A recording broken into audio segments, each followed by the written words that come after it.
I want to quote a bit at length the Constitution of this country, Article 43. The state acknowledges that man, not woman, in virtue of his, not her, rational being, has the natural right antecedent to positive law to private ownership of external goods. The state accordingly guarantees to pass no law attempting to abolish the right of private ownership or the general right to transfer, bequeath and inherit property. The state recognises, however, that the exercise of the rights mentioned in the foregoing provisions of this article ought, in civil society, to be regulated by the principles of social justice. The state accordingly may, as occasion requires, delimit by law the exercise of the said rights with a view to reconciling their exercise with the exigencies of the common good. Now, that's an article from the Constitution that, to my knowledge, has been thrown at any of us, whether we worked on a local authority or were members of this House, as a reason why this state could not introduce rent controls. That rent controls were abhorrent to the Constitution, that you would leave yourself liable to a constitutional challenge that the state couldn't afford. Now, like everybody else, I woke up on Monday morning to hear the great announcement that Minister Simon Coveney was introducing a form of rent control. And I note Mr. Coveney, Minister Coveney got told off yesterday for not being polite. Minister Coveney, in the Journal in October, said that capping rents won't fix the problem. In November, in the Examiner, Minister Coveney rejects rent controls. Today, the ERSI have said they're not particularly enthusiastic. I also note that you have ad nauseum quoted the ERSI at us here tonight in terms of the argument about how landlords might exit the market if we introduce further rent controls. I really do want to ask you, and this is not an exchange, but I would like you to come back to me and tell me, where did you get the sudden enlightenment from? How all of a sudden, after the last 5 years of soaring rents in this country, when it was suggested and argued for many times that we need rent controls in this state, why were they not implemented before, and why all of a sudden now in December 2016? That's a genuine question, and I'd like you to answer me where you got this wonderful enlightenment from, how all of a sudden we can do it, but you have allowed tens of thousands of families be made homeless, having to move on out of the state, emigrate, some of them even driven to the point of taking their own lives because of the desperation of facing not being able to afford a home for their own families over the last 4 years. That is a terrible legacy for any government or any party to have on their hands. But I am going to argue very strongly it is a legacy of the previous government, of this government, and even before that, under Fianna Fail, when they wound down the building and the provision of social housing and allowed the market rule to drive up the cost of rent and the cost of housing in this state. I want to argue further that so far all of the media attention, all of the political focus for this bill that you introduced some time ago, minus the rent controls, has been on the fact that you are now introducing some form of rent control. And I want to argue that at this moment is actually masking and distracting from one of the biggest attacks in the history of the state on the democratic planning process. Ever in the history of the state have we seen such a large attack, such a monumental attack on the planning process, on the transparency of that process, on the participation of locally elected councillors in that process. It's all been railroaded now in your bill that we're now dealing with the rent controls with all night tonight and possibly most of the day tomorrow. I think you've done this in a really, really shoddy way. I think it undermines the validity of introducing any form of rent control, but I also think that the form of rent control that you're introducing, as has been argued very eloquently, very well, very intelligently, and covering a whole range of issues by this side of the House here tonight. I reckon, I was just saying to Richard, the left in this House probably drive you and Fianna Fail and Fine Gael mad, because we are articulate, intelligent, and have alternatives to the market, and you are forced to sit here and listen to it. If we weren't here, you had it sewn up, signed off, and you'd be all gone home or off to party. But the fact that we're here in strength and do challenge you with real sensible alternatives to the market madness that you adhere to and that you keep telling us is the only game in town. It must drive you mad altogether. I read an article last weekend. I think it was published on Saturday in the New York Times. I would recommend anyone to read it. The title of the article was that Wall Street is now Europe's biggest landlord.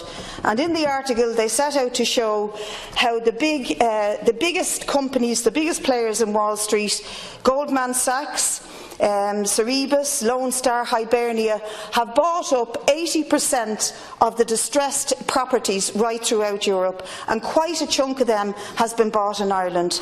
€233 billion worth of property has been bought up by American investment funds.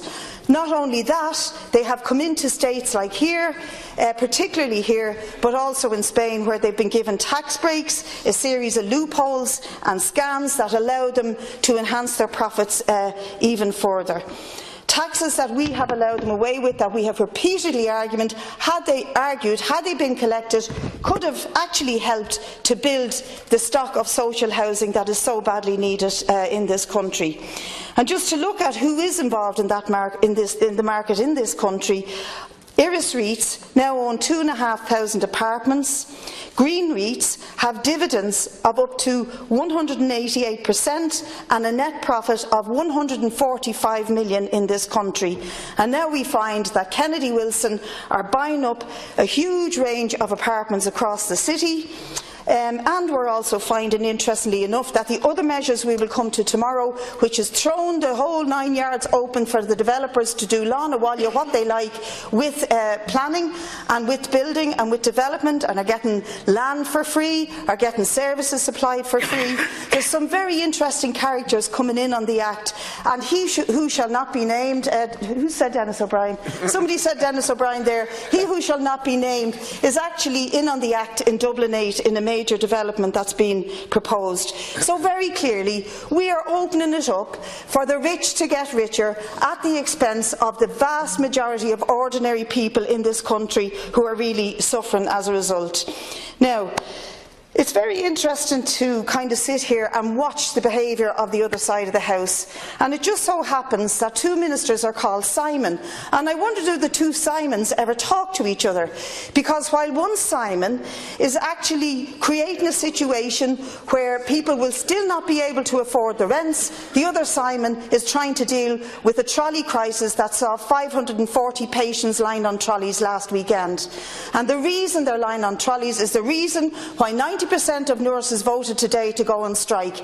They cannot afford to live in this city, in Cork, in Galway, in Limerick, and so they're emigrating. We have lost 5,500 fully trained nurses in the last few years because they can't afford to live here, and because they are working in extremely stressful conditions in hospitals where hundreds of beds are lying empty. Those beds cannot be filled, the patients are on trolleys, and the hospitals are understaffed. They're understaffed, as was said by the previous deputy, because professional workers can't afford to live here, so they emigrate, or they move to other parts of the country where they might be able to afford to live if they're lucky.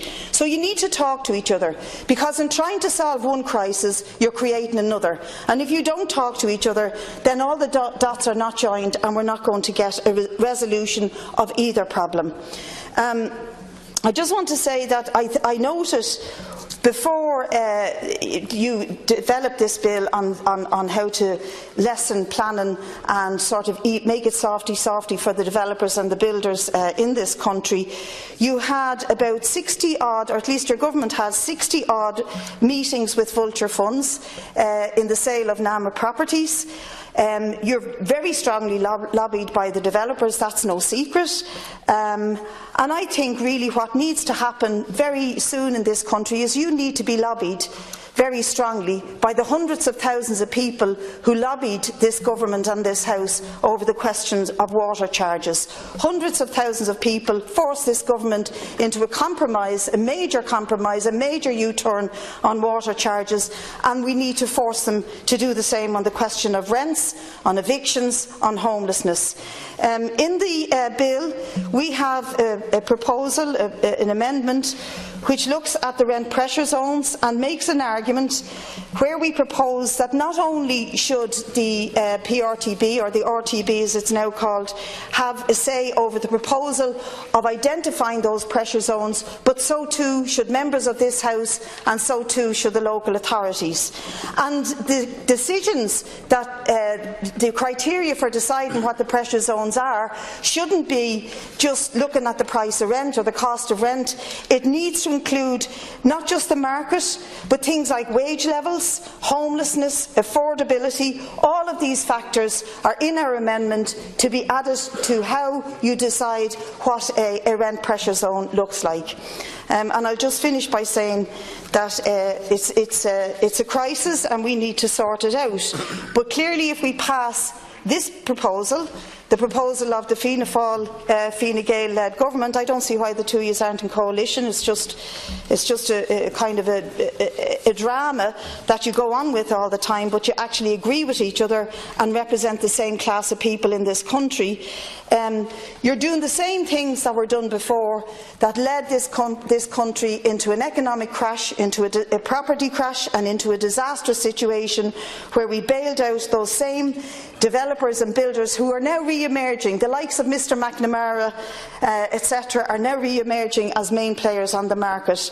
And the definition of insanity, as Roisin Shortall argued earlier on that it is insane, is that you keep doing the same thing over and over again and expecting a different result. And just to paraphrase the Marx brothers on this, we need a sanity clause in this House.